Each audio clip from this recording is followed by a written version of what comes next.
மா ஓ என்னப்பா என்னம்மா இன்னைக்கு லஞ்ச்? இன்னைக்கு நம்ம வீட்ல சூப்பரான லஞ்ச். முதல்ல எல்லாருக்கும் சுதந்திர தின வாழ்த்துக்கள்.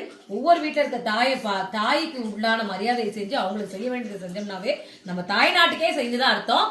எல்லாருக்குமே சுதந்திர தின வாழ்த்துக்கள். ஜெய்ஹிந்த். நீங்களும் சொல்லிருங்க. ஜெய்ஹிந்த். ஜெய்ஹிந்த். வாங்க. அவரைக்காய் சாம்பார், சுட சுட சோறு போட்டாச்சு தட்டுல. அவரைக்காய் போட்டு சாம்பார். இது வந்து உருளைக்கிழங்கு பட்டாணி போட்ட பொடி மாஸ். உருளைக்கீரை பொரியல், அரைக்கீரை பொரியல், பீன்ஸ் பொரியல் வெறும் சாப்பாட்டுல போட்டு கூட பசங்க சாப்பிடலாம்ப்பா. வேர்க்கடலை, தேங்காய், வரமிளகா, சீரகம், பூண்டு இதெல்லாம் வறுத்து போட்டு. இன்னைக்கு காலைல போய் கோயில்ல பிரசாதம் கொடுத்தோம். வீட்டுல கொஞ்சம் பிரசாதம் எடுத்து வச்சுட்டு போயிருந்தேன். இது வந்து பாத்தீங்கன்னா இங்க எங்க சேலத்திலே ஒரு பொன்னமாப்பேட்டை காசி விஸ்வநாதர் கோயிலுக்கு ஏத்த மாதிரி இந்த பால்கோவா வந்து விற்கிறாங்க. நாங்க இன்னைக்கு அங்க போயிருந்தேன். ஸோ அதனால அங்க இது வாங்கிட்டு வந்தேன். இது 100 வந்து 80 ரூபாய். இந்த பால்கோவா, பால் அல்வா வந்து எல்லாரும் நல்லா இருக்குன்னு நிறைய பேர் சொல்லியிருக்கு. இந்த பிளவுஸோட லிங்க் வியூ ப்ராடக்ட்ஸ் கொடுக்குறேன். தேவைப்படுறாங்க பர்ச்சேஸ் பண்ணி வாங்கிக்கோங்க. எங்க வீட்டுல லஞ்ச் பண்ணி பாருங்க, கலர்ஃபுல்லா இருக்கும். உங்க வீட்டுல லஞ்ச் பண்ணி கமெண்டா சொல்லுங்க. வாங்க சாப்பிடலாம்.